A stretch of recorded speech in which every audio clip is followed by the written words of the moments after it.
Look at the camera. Hi!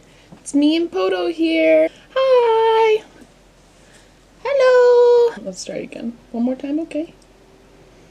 We'll do it one more time. Hello! It's me and Poto. Me as an Electra. We're here to show you a video of me doing my makeup while I show you my tattoos. I'm going to start by doing my primer and just telling you a little bit about my, I guess, history in doing tattoos. I got my first tattoo in 2003 or 4 when I was about 15 or 16. My friend had made a tattoo machine out of a car motor and a sharpened guitar string. But just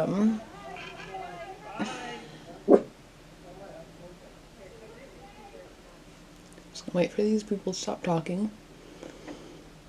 My house is right on the road, so I hear people talking and screaming all day. I had to turn off my sound machine because I do suffer from misophonia, and I think that's why it's been really hard for me to get into this video, because I hear every single sound. It does drive me nuts. If you want to know more about misophonia, you should look it up, because more people struggle with it than you realize, and I feel like I'm constantly on edge or riddled with anxiety. Like before quarantine, I was already pretty much quarantined because it's kind of a fight or flight situation that they call it. I mean, people are playing music right now, it's driving me nuts, but it's because I'm not wearing my headphones, which are noise canceling, and I don't have my sound machine on or my fan, which I do have all those things on constantly because it's a constant struggle. Okay, anyway.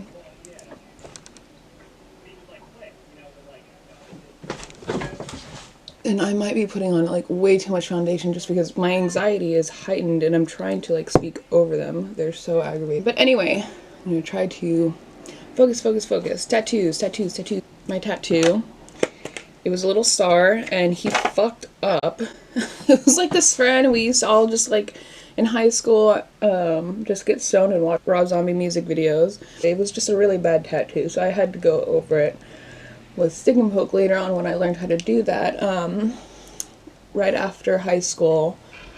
So in like 2005, I met somebody and they taught me how to do stick and pokes, but that was with like first serious, just a plain ass sewing needle. Just take one of these things, sewing pins, I don't know if you can see it. Take that, well, you want to sanitize it with a lighter, and then wrap the thread around it, and then just dip that ink, girl, and then boop, boop, boop, boop, boop. My very first one that I did was this little flower on my ankle, which is pretty splotchy, I would say. I wouldn't say it's that great, but it was my first one when I was 18. Like, that was like a phase. That was like when I had my first apartment in East Palo Alto. Anyway, so we were just doing tattoos all night, drinking 40s with my best friend Josh and my ex-girlfriend Misty, and the person who taught me how to do stick and pokes. Did my matching tattoos with all of them. That's probably like one of my favorite ones, not because it's matching with other people, but with my best friend Josh, who I will get there. I'm trying to go in order of my tattoos so that you can kind of like maybe see the evolution of my like dead cat tattoo is my matching tattoo with Josh. Ice pick scars, you gotta, not you gotta, I don't know what you do, but what I have to do is I have to spackle that shit up. Like when you're leaving an apartment, you gotta paint it all up, and then you have those little holes in the walls that you have from like putting up your posters hella times. You gotta just keep putting on the paint to make sure it goes right into those holes so no one sees it from far away. That's how I feel about my face. It sucks. What was I talking about? That's my Olivia. We were doing tattoos and I just said, oh, I miss my sister so much. Just, I can't handle it anymore. And I was very, very drunk and I tattooed her name on my forearm. And that's when she was like, I guess I did it in 2005. So at the time she was 5. Very easy, I guess, because she was born in year 2000. and now she's 20. She lives with her dad, who I do not have a good relationship with, and it's been difficult, you know. Family shit is difficult, especially like, you know, when all of your family has different mommies and daddies. But you know, you just gotta make that shit work. As soon as you, I'm the eldest of 5, so you know, I really learned that I gotta just step it up, make those phone calls, and I will always be there for you. You know, I want to get to my very favoriteest one, my city of San Francisco right there. Oh, I forgot about that. Hold on, before I skip to that, I guess there was a time in my life where the person who taught me how to do stick and pokes, let's just get to the point, like, that was an abusive relationship. He beat me up all the time. I went to work with black eyes, but, you know, and stuff like that, and that was really awful. So, at our first apartment in East Palo Alto, it just got so bad, we got evicted from our house. And then we were homeless, and, you know, I was, like, young and just very desperate for love. And so I stayed with the guy, and my best friend, again, Josh, let me stay on his porch in Mountain View, living in a tent. So, and it was so hot. It was, like, during the summertime. So it was so hot. I was, like, sleeping naked because it was so hot in that tent. The sun would just blaze on me in the morning. It was awful. And I was like, I just want to move back home, you know, San Francisco. So, and he had always wanted to live in the city. We were all queer. Like, if you don't know, I already mentioned my ex-girlfriend, but I identify as queer. He identified as queer. We all did. So San Francisco was, like, the most obvious place to go. And please don't read me for my eyebrows, okay? I don't even care, because when I'm done with all of this, you're gonna go, wow. If I like it, then I like it. If I look at myself, you know, like 10 years from now and I don't like it, then that's my problem. But it's not your problem, okay? It's mine. When I got my first apartment, finally, in the Haight, I went onto the roof of where we were living, and that same guy that I was telling you about, he drew this on me from the skyline that we were looking at from the apartment. And then I went downstairs and I tattooed it on me. And, you know, that was that one. Also, the building that my dad used to work at when I was growing up is on there. Dee-dee.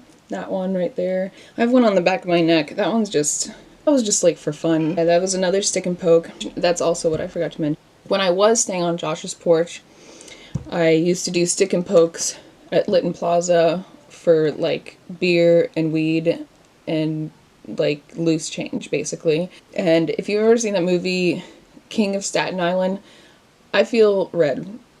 Okay, because the youngest kid that I'd ever tattooed was, like, 15 years old, I'm not gonna lie. He got, he ran away from home, and he was living with a Vietnam vet in a Section 8 house, and he got, a skull smoking a joint.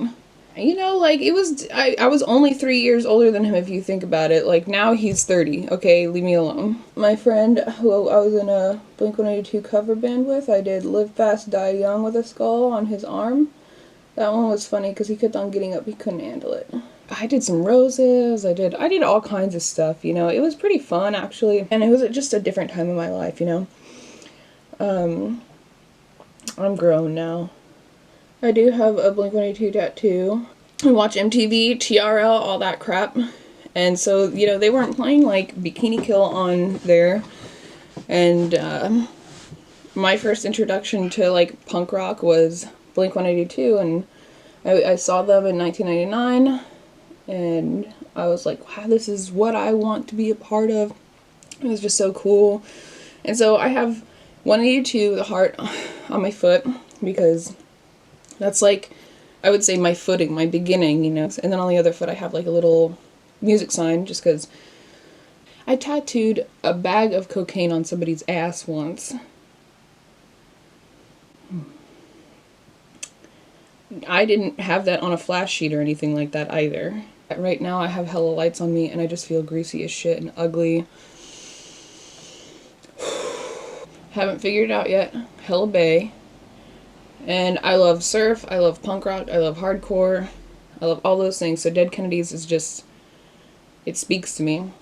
And so I have my little Dead Kennedys symbol on my hand, which I love. It's like one of my favorite tattoos. I also have on my hand So What on the middle finger. That one I had to do over... Shut up. That one I had to do like 3 times because the skin over there is so sensitive. Again, that's a stick and poke that I did myself. Same with the Dead Kennedys, same with the Blink-182, same with my this, my that, my that. So far, all the tattoos I've talked about, I've done myself. That one's funny because I always used to say, I want to be the mom in the parking lot waiting for their kid, being like, dun, dun, dun, dun, dun, dun, dun, dun, dun, dun, dun. Oh, I didn't even tell you. She pregnant. Oop. And I'm gonna be. Right now, I also have one on my leg. I hate it. I'm not gonna talk about it. Oh, my little button. That's like a little friendship tattoo between me and my friend Billy.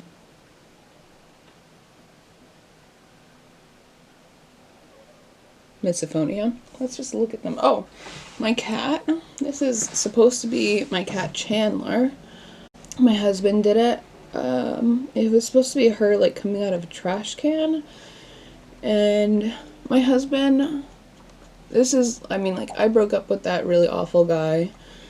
It was actually a really, really bad situation. I had to like leave in the middle of the night kind of thing. I don't even want to talk about it. But I met my husband, who we've been together for 13 plus years. I did say, I identify as queer, but also I'm with a man because he's just the best human in the world that I could be with. Like, I love him to death. There's no one else that's better than him. So I married him. So my husband did that tattoo. That was his first stick and poke, I believe. As well as the one that's behind on my calf, my Cool Kids. Because how my husband and I met, we were just like really both into like pop punk. And we both like got called posers growing up. But also, you know what, I resent that word because I'm sorry that I will not stick to the regimen of what is and what isn't punk rock, okay? Whatever I want to do is punk rock, okay? If I want to listen to Judy Garland, if I want to listen to Britney fucking Spears, if I want to listen to Destiny's Child, if I want to dance around to whatever the fuck I want, that's punk as shit, okay?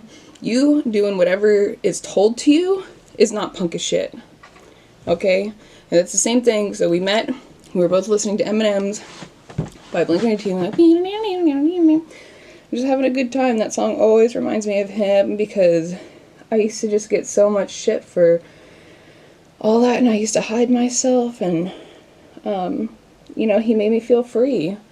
Like I said at our wedding, I said, when I met you, you made me feel like I could sing when I couldn't even talk.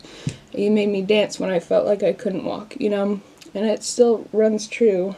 Like, I wouldn't be doing this video without his encouragement, you know what I mean? So the one on my back is the, you know, Screeching Weasel song, Cool Kids. I've loved that song since I was like 12 years old. I have my AJJ. I love that tattoo, just Andrew Jackson Jihad, or I don't think they go by that anymore. I love them. Just everything, their lyrics, their humanity, just really speaks to me. I like it. Just my little, just a little eye closed. I don't know why. I have my ghost. I was really into ghost hunting for a little bit. I mean, I still like doing it. It's fun. It's just that's not something that you do in quarantine. Okay, you're gonna read me again for the way I do my blush. I do it everywhere. I'm sorry. And I know it's kind of, it just feels sometimes like I'm packing on red right after I cover it up. But I feel like I look like a doll or something like that. Or, you know, Victorian or prostitute, you know. Fancy a shag. I also have my baseball. I used to play baseball when I was a kid. until it turned into softball, and I was like, that's not what I was doing. But I played baseball since I was 5. I learned a lot from it. I really enjoyed it. I probably would have played longer too if they let girls play, but they just didn't. Even in high school, like my PE teacher, like one day, you know, we're just like playing for fun or whatever, and he was like, wow, you're really good. Can you join the softball team? And I was like, no, but I'll join the hardball team. And he was like, you know, I can't let you do that. I said, why? And he was like, you're gonna get hurt. You can't guarantee that shit, and like anybody can get hurt. You know what I mean? Like I can get hurt playing softball too. That's so rude. I'm obviously still upset about it. I didn't feel like anybody was sticking up for me either. Like I went to the principal and all these other people, and they're just like, nope, you're a girl, you can't play baseball. A League of Their Own was like my favorite movie growing up. Gina Davis, Dottie Henson is my freaking idol. Anybody who doesn't know A League of Their Own, get into that shit, because it's facts. This is Socrates. It says Socrates in Greek in the years that he lived. When I was in college, I was going for philosophy and French and film. I felt like those all really coincide with each other. I was really into French New Wave, all kind of New Wave film, to be honest, like 1960s. Still love film, still, I miss filmmaking so much. You can go look at my other stuff. You can see my movie, April and Junip, my first feature film. It's not my only, because I'm writing some other stuff too. Just you wait. You know, I can't really, like, when I'm pregnant, my writing process is just like smoking a bunch of weed, drinking a bunch of coffee, and writing all fucking day, just like blah, blah, blah, blah. But when you're pregnant, that's not happening. I can't smoke weed and drink a bunch of coffee all fucking day. I mean, I can't even do that a part of the day. So, I feel like a lot of my hobbies are just, like, seriously on pause right now. And this is, like, my outlet, you know. This is a time, I don't want to cry, but this is a time that it's getting to the weeks that my baby, he's a little boy. So I'm going to say he, but it's until he decides whatever he wants to do with his life. Go for it. You can do anything you want, baby. This is the time that he can hear me. He can hear me talking and stuff, and I realized, like, during quarantine, I'm from California, as you know, but I live in Philadelphia right now. It's been really hard to be away from my friends and family, and on top of that, not having a job, not having anybody to talk to, only my husband, I realize, like, half the time when I'm not with my husband, I'm not talking, therefore, my baby can't hear me. This is, like, my way, I guess, to, like, talk more, and get myself, I don't know, out of a rut, I guess. Anyway, but Socrates, huh? The apology really spoke to me. When I read that in college, that was not required reading, it was just something that I really wanted to read. My friends and I were in a band at the time, and I did a song that was like, it was like a hardcore band. That was really fun. I love that song still. But we never, like, mastered it or anything like that. It was just kind of like a jam, and then we were like, yeah, that's good, that's good, that's good. And it changed every time we played it, but I loved it. It was, after the apology, you know, just saying, like, no, I stick to my word. This is what I do. I go and I question authority. I question all these gods and way of living, and I'm getting other people into it. Who needs shoes? Why are y'all just, like, you know, doing everything everybody else tells you to? There's life out there, you know, just get into it. Ask some questions. Any more on this arm? Well, okay, so this one, it used to be an upside down cross. Okay, this is my 20th tattoo, and we were hanging out with a bunch of people, and everybody was getting tattooed that night. And I was like, fuck it, yeah, give me an upside down cross. And not that I like being intimidating, but that's just something a lot of people would say about me. You intimidated me, I thought you hated me when you first met me. It's just like, no, I don't know how to, I'm learning how to be a sociable person, you know what I mean? Every single day. And also I did it, I feel like, just for the wrong reasons, you know? I wanted to be scary, badass.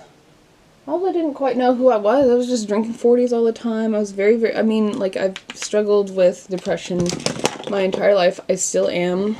It's facts. I don't know. That's just how it is. My husband covered it up with a rose, which I like a lot better.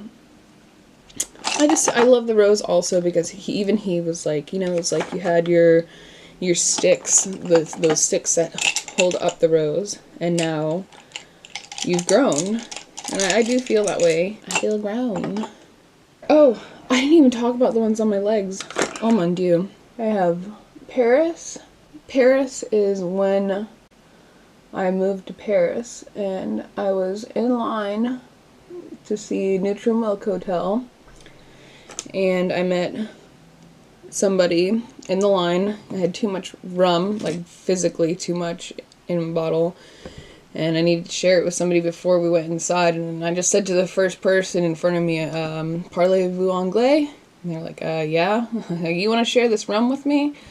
And they're like, sure. And it was like the dirt cheap rum, so it literally smelled and probably tasted like rubbing alcohol. I've never tried rubbing alcohol, but I assume that that's what rubbing alcohol tastes like, is that nasty ass cheap French rum. We like exchanged numbers, and then we started hanging out. I did a tattoo on them, and then we did matching Paris tattoos because they were from Spain and from America. Speaking of Neutral Milk Hotel, I love Rain. Rain is a perfectly sculpted garden of wetness. I remember doing that one day, and my friend came home, the friend I was staying with, and I was just, that's another thing, that part of my life, like, I really grew up after being in Paris. Like, I was going through some really rough times. Again, I don't want to talk about it. I feel like I'm always going through traumatic shit. But now I'm trying to find my way out of it. What are you doing? I'm doing a tattoo on myself. Ah, very cool. I also have Don't Run Away, which used to just say Run Away, which is how I felt about pretty much everything. Again, fight or flight, misophonia. You know, I started to say to myself, don't run away. Don't just run away from everything. You have to do the fight sometimes. You can't just run away and hope that everything's going to fix itself, because it's just not. I come back to San Francisco after being a bum ass in Paris, and then that's when I do this one. I was like, you know what, I only have myself. I need to take care of myself. I need to love myself. I need to focus on myself and not all these other people in the world. And my kite on the other side, again, not focusing on myself. I think that I just wanted to fly away. I just wanted, like, somebody to take me out of this. I don't want to say it, but I was just very, very, very depressed. Oh, I have this little band-aid. That's just, I've always wanted a band-aid, and it was cute, and I did it on myself. It's super cute. On my ankle, I have Little Trouble Girl, and that one is because it's actually after I moved to Philadelphia, and I mean, you can fight me on this, but I just felt like as soon as I moved here, it was just uber masculine. There was just a lot of masculinity following me. As soon as I moved to Philadelphia, I started working at a bowling alley in South Philly, and people were homophobic, sexist, and racist. I came home every night crying my eyes out, and I was like trying to tell my managers, like, I feel like people are being selective about da-da-da-da-da, like trying to, like being cordial about, like not trying to be like, I'm the new person on the scene and I'm going to call everybody out, but being like, look, I don't know, like maybe you just need some fresh eyes, but this is happening and I don't think it's right, kind of thing. And I felt like I was making trouble, and so I was like, I guess it was like Little Trouble Girl is where I felt like I was. I mean, I know that song, like, it's a Sonic Youth song, and I know that it means something else in that song, but for me, it's always been like, I feel like, even just going back to the whole baseball thing, I feel like I've always been that girl that's like, just causing way too much trouble and just won't shut her mouth, and I feel like that's like a lot of the reasons why I have lost a lot of my friends too, and struggle with my depression.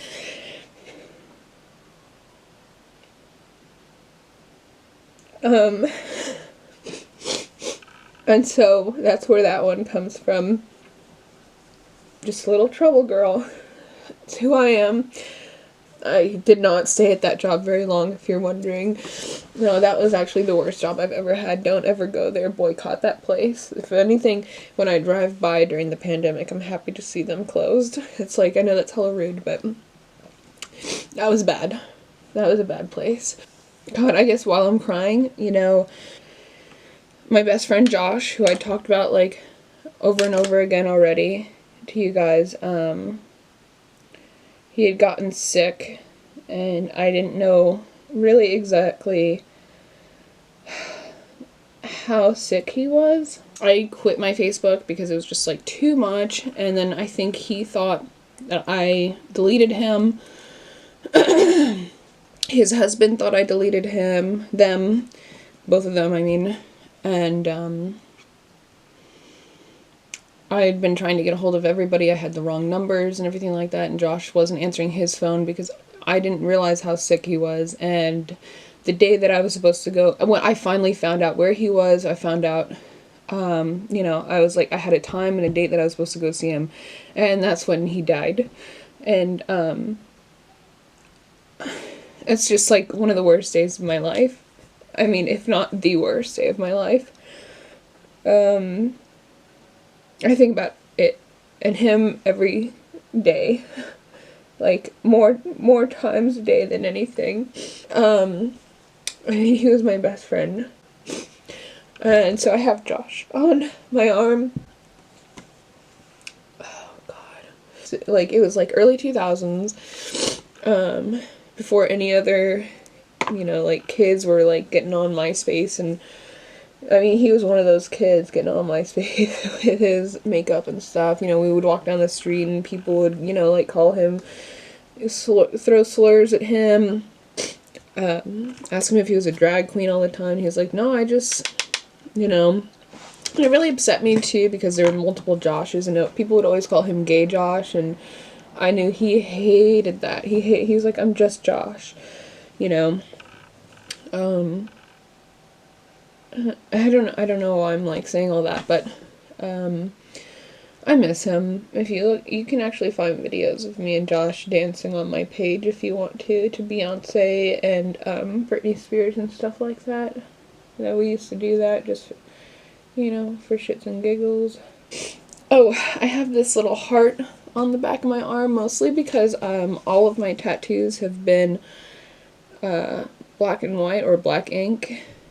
And I just really wanted to do something with a color ink. I have my heart on my sleeve, obviously. That's like probably the most obvious thing about me.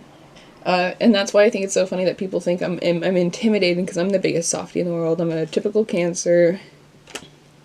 I really just need hugs. This is actually another one of my favorite tattoos. I almost forgot it. Try Again. That is another one that's like to myself, inspired by Aaliyah. Love you. I can still do this. I can still do anything, you know what I mean? I love the rose. I love roses. Roses are my favorite flower, as cliche as it is. Roses and poppies. The only tattoo I've done on myself that is with a machine, and it was awful. It's inspired by Judy Garland. And For Me and My Gal, that's like one of my favorite movies. I used to choreograph things to Judy Garland songs when I was 11, and I'd make all my friends at school watch it, and they're just like, this is boring as shit. And on that leg too, my husband did his first machine tattoo, which is of a 1920s comic, Fanny the Flapper. Reminded me of me sitting around smoking the weed. I feel good. Duh. Hedwig is one of my favorite movies since I was like 11.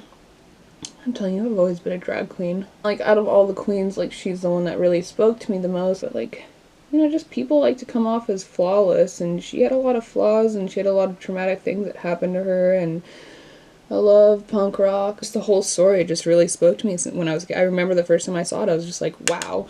I mean, my mom is queer also, like, and she was dating this guy at the time when we watched it who was queer, and I remember he sewed bells onto his chest in front of me for gay pride for one of the marches. Oh, freaked me out. I'll never forget that experience. It's up there with watching a girl pierce her tongue with a serrated knife while she was on meth. That was awful. And then there's that one. This is my little woman tattoo. Because again, it's one of those times that I just felt like the world was against me and that anything that I was saying or doing or feeling was wrong. Truck outside. And then I got the moon. Because, dude, I love the moon. And then, I got my big piece, which is like the first and only piece I've ever gotten at a shop. I just wanted to talk about how, again, masculinity, toxic masculinity, it's followed me my entire life, like going to shows, being called a poser. I really felt like it was all because I was also a female, and people like couldn't handle girls doing the same thing as them. They really wanted to be like uber aggressive. They wanted women to be in their place, be the coat hangers in the back. I just wasn't about that life. I had Liberty spikes, ripped fishnet stockings. I wore crazy ass shit. I've always been pretty nuts. Anyway, what I'm trying to say is it's also hard for me to talk while doing mascara. I hate my skin. But I'm trying to love thyself. Anyway, tattoo shops. As soon as I walk in, I just feel like they're like, oh, you know, welcome little girl. Where's your mommy? Where's your daddy? You have somebody to take care of you. Are you sure you want to do this? Do you know what you're getting yourself into? Oh, that's the design you want? We can't do that. Actually, we're gonna have to do it more like this. And I'm like, alright, well, I got all these tattoos. I did them myself. I know what you're capable of, you know what I mean? And you telling me that you need to put shading around the design that I want is bullshit. Like, I don't need that. And I was just really tired of people telling me how the things that I wanted were basically wrong, that they needed to change it in some kind of way, or they needed to make it fade into my arm, like how all my tattoos already look like little drawings and da-da-da-da. But now look, now you see hella people with all these little stick and poke, all these little designs. I've been doing this shit since like 2003, just getting these tiny little things without all that sparrow shading around and all that stuff. And yeah, it's just like my makeup, doing it wrong. My eyebrows, watch, you're gonna see hella people doing them like that. But what I'm just trying to say is that, so that's why I love this tattoo, and it was the first one that I've ever gotten done at a studio or at a shop by Alicia Thomason. I love this one. Everything that she designs, it's like new school plus old school, redone, reconceptualized. A lot of her stuff really reminds me of like 1930s stuff that I just love that style, Art Deco. I almost forgot about my little thing in the corner, a little dibby dabby in the corner. She's a little dibby dabby in the corner, a little dibby dabby of glitter. Gotcha. I did mention that I grew up in the Mission in the 90s, right? Because this is a look. I'll stay here. But I am gonna fill it in. I already told you guys about a whole bunch of stuff, but what do you guys think about my makeup? I keep looking at myself, but also it's because it's like really bright and I don't feel like myself, but maybe I think I'm ready. Do